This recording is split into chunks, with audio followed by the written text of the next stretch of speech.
Alright, baby.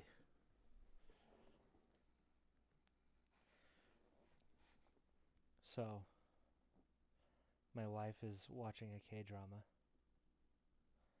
and I'm about to read her short story for the first time. Why are you doing this at this moment? It's nice. Show us what I was watching. No, you just watch your show. I'm gonna read it, and then we'll talk about it. It'll be good. It'll be awesome. What are you talking about? It'll be sweet. Baby. Baby. No. No, I want to hear it. You want to hear it? You want me to hear you want to hear your short story read? What are you talking about?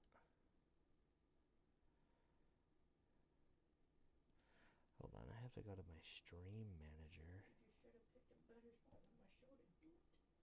I'm sorry. I'm not gonna.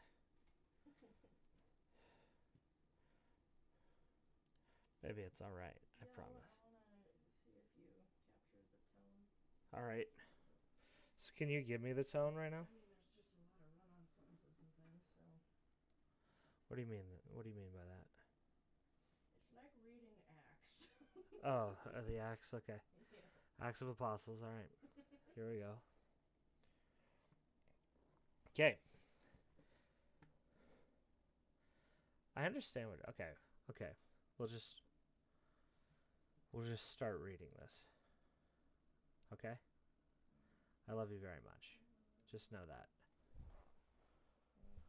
What? It's not that bad, I promise. Okay. Here we go. This is my first time reading this, by the way. Are you ready? Okay, this is The Teleport by Mrs. Queso. Ew. Yeah. That's your new Ren. that's Lil Ren. Yeah. This is The Teleport by Lil Ren. Okay. Here we go. And baby, don't worry about it. Oh, I'm worried. Baby, you'll become world famous. You'll become world famous for this book. For this, I doubt it. Baby. Okay, so for those of you who don't know, okay, this is what we're doing. My wife has promised that she's gonna so she's gonna write one short story a month. This is the 31st of the month, and she had to finish it today because she got invested in a K drama. So, I hope it was good inspiration for you. No, not even remotely related. Well, I hope you'll be fine. Okay, here we go. The Teleport. If you've ever found yourself running late to work, school, a doctor's appointment, or really anything, then you know the dreadful rush that comes with it. The quickened pace, the sudden forgetfulness of even simple things like how to hold your keys, your heart constantly wanting to lurch from your chest as if it can get there faster than you. All of these things are the feelings that ebb and flow, or rather jolt and spin through your mind and body when we are simply running late. Oh, and don't forget constantly checking the time as if it will slow down and wait for you specifically. Oh, did you burp? Holy cow. Don't acknowledge it. All right. If I were to tell you that in some alternate reality, this simply wasn't a problem, you might at first be skeptical and pepper me with questions. Questions such as, what do you mean? Is it because we have nowhere to be at any certain time? Or does everyone have self-driving cars that go extremely fast and never bump into each other? Are we all hopped up on so many anti-anxiety meds we simply don't care anymore? If those are all the questions that ran through your mind, or anywhere in between, you may either be relieved or very underwhelmed by the real solution our other versions came up with. I'm very invested in this story, like genuinely. Well, In another world, what are you? I said keep going. In a world where the light bulb was invented 200 years earlier, the Industrial Revolution happened without assisting a war effort, and where machine sliced bread was something the people of the Middle Ages invented, another great technological advancement was made. And it was not made. Oh, and it was made not for a war, not for a financial gain, not out of jealousy or malice, but made purely because someone very smart wanted to make life just a little easier and more convenient for himself, his family, his neighbors, and really anyone who's ever suffered the aforementioned affliction. Yes, this man invented something straight out of a sci-fi movie. His name was Edwin Chambers. Is it Chambers? Chambers. Edwin Chambers. And his invention was the teleport. The teleport. Many, including yourselves, have asked this question, and immediately we jump to space travel, time travel, interdimensional travel, and all the kinds of travel that deal with world hopping to some degree. However, this invention, at least right now, has not advanced to this level. No, the teleporting that happens in this universe is purely located on Earth, within Earth. Granted, Chambers' company has been toying with the idea, even releasing a public plan to do this sometime in the 2030s, of teleporting at least to our moon. Of course, if there is an oxygen-containing, temperature-controlled place built on the moon to even go. But for now, this amazing piece of technology is confined to Earth. Really, this should be enough, especially for all of us stuck in our stunted universe where we can't even get to work on time due to inclement weather or massive traffic jams. So there's actually no room to complain here. This amazing ability to simply just be at work at 8 a.m. right on the dot when you are in your pajamas at 7:45 and you live in the next town over is truly something. With any wonderful technological advance, there is an inherent concern for privacy. A hot topic many are obsessed with, sometimes leading to downright agoraphobia. Because God forbid people know the things that they already know about us but wish they wouldn't, even though they're far too mundane to worry about it. Oh, you're messing me up. You can't edit the paragraph I'm on. That's a rule. No, it was correct, but it wasn't just looking. Some natural questions to arise in this area are: Can we simply go anywhere just because we feel like it? A stranger's home, the White House, bathrooms, banks. Admittedly, this universe, while being more advanced than ours, did run into problems in all the above areas, and so very many more, during this invention's infancy. This means policies had to be enacted by the company. Purchasers had to start signing agreements and reading terms and conditions, and eventually Congress and other important lawmakers had to get involved and pass a few bills to ensure that greed or personal gain wouldn't disturb these growing privacy protections. As an example of one of the control methods enforced on where you can go, there are room codes in every accepted space you are allowed to teleport to. These codes don't even have to be in a room necessarily. In some sensitive areas, such as banks and doctor's office, the code leads to a 10-foot square outside of the front doors of the building. As there are no time restrictions on when you can teleport places, mostly due to the massive workaround of time differences, you can go anytime you want. But if the business is closed, you won't be able to get in until the doors are unlocked. You may then wonder, what if I work in one of those places and I need to be there before the public doors open? I thought you said I'd never be late. Having to walk from the front door to the third floor on a bad day takes way too long. Not to worry.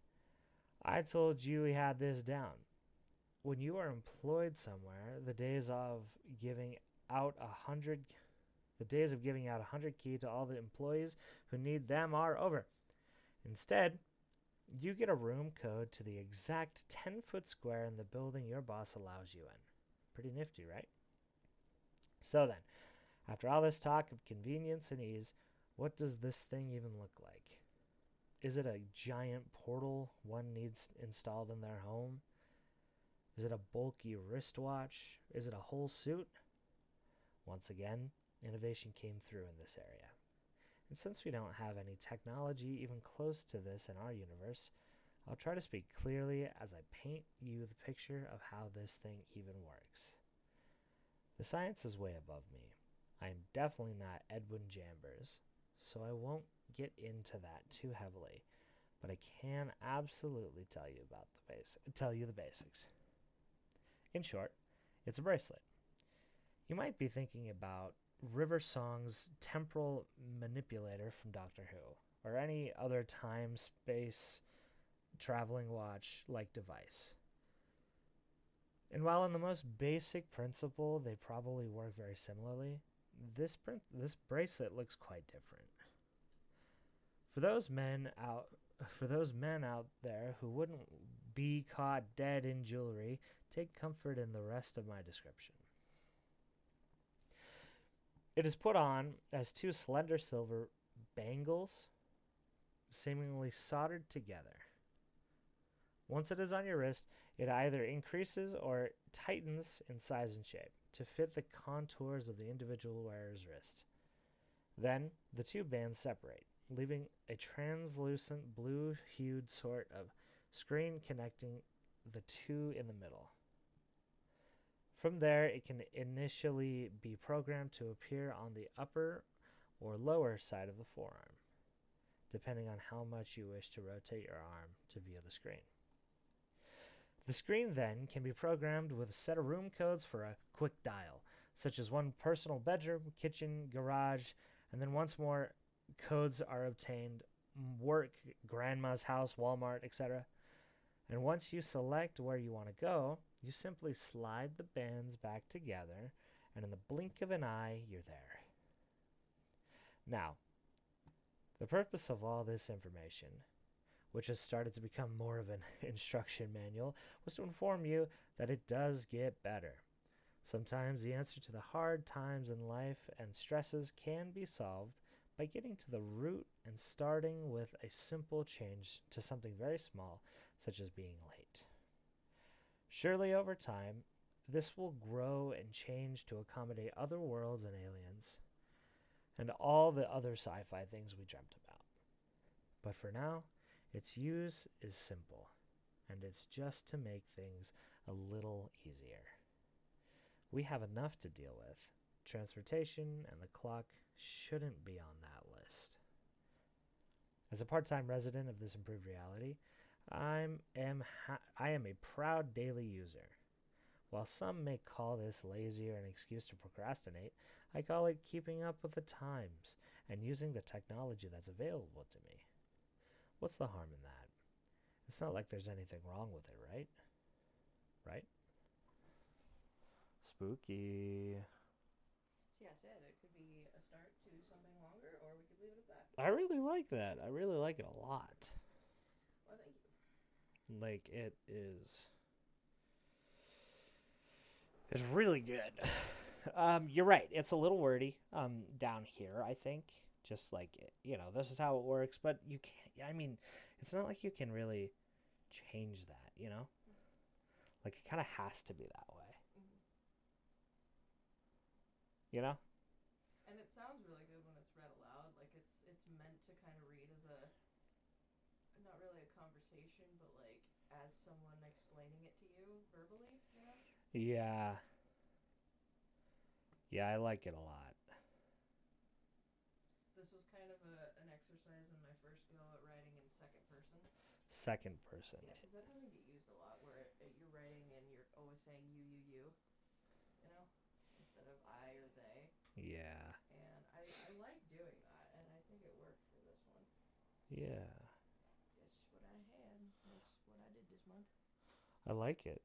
I like it a lot. So, what did you learn in writing this? But it's still in there. I still have an easy time with it when I actually sit down and do it. Hmm. It just comes out. Because the purpose of this was for you to kind of reignite that love for writing that you had before. Which, I still had to force myself to do it every time, but it was really easy when I did. And then, of course, once I started, I couldn't stop because I was, like, in the train, Yeah. you know? You're in that pocket. Mm-hmm. Yeah, I like that a lot. I'm really happy with it. Are you... as a reader, what are your thoughts on, like, the ending? Would you like to see it continue into something, or would you like to just leave it the way it is? So,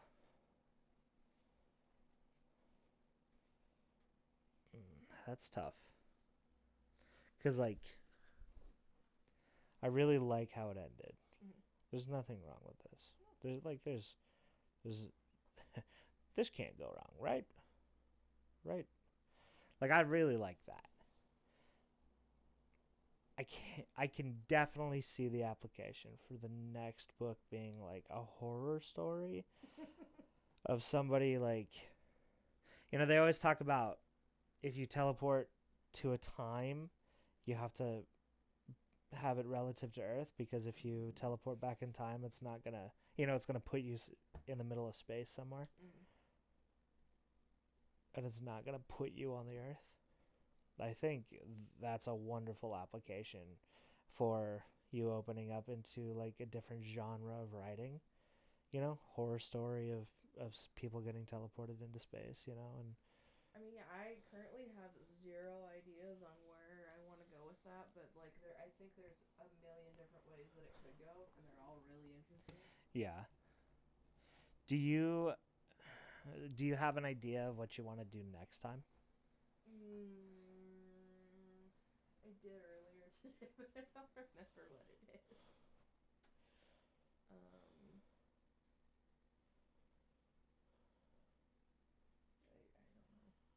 gonna have to come up with something. I really like it. Because I liked this. It was easy to write. It wasn't too crazy. Like, and like in all technicality, there is no plot, but it was still like a good piece of writing. Yeah. And it accomplished a purpose. Yeah. I don't know.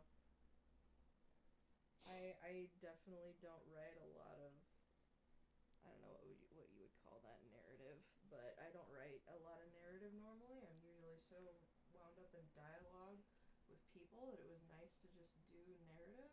I really like this one because it kind of felt, you never played Portal. No. But anybody who watches this video later will understand, like, Portal is that like there's this whole dialogue, but not even a dialogue, it's like a radio announcement by a guy who talks about, like, hey, I have good news and bad news. The bad news is that everybody who had the cockroach DNA testing, who signed up for that, is, or no, it was a lizard. Anybody who signed up for the lizard DNA testing, that test is canceled. But the good news is that if you signed up for that, we need you to report to the armory to fight an army of lizard men. Like, it's like that cause and effect. It's a different way of thinking.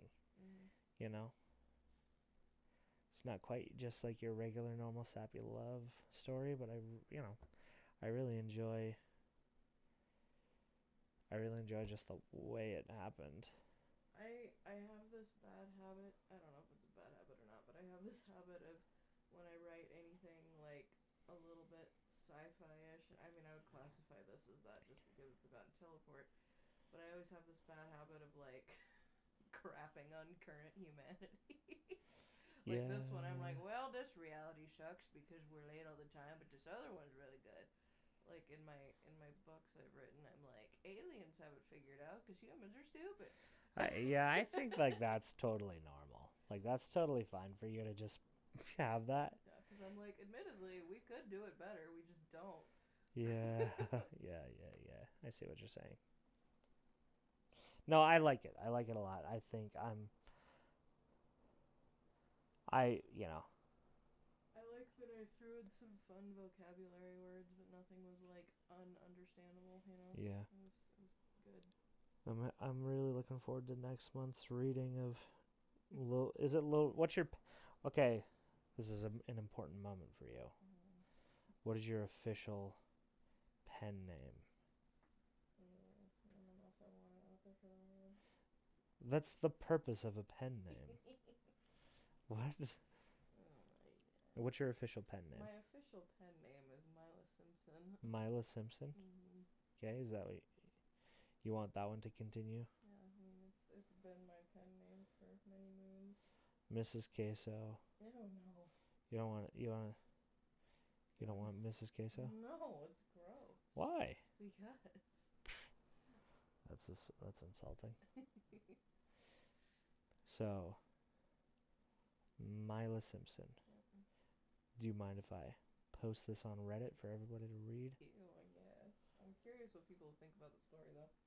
Yeah, it's gonna be nice. Well, if they request a reading of, the writer giving it the tone that it was meant to have, then I could certainly do that. Did I get? You got close. Did I get your tone? I mean, you got close. There's just, sometimes it can only be read by the author because they know exactly how things are supposed to sound.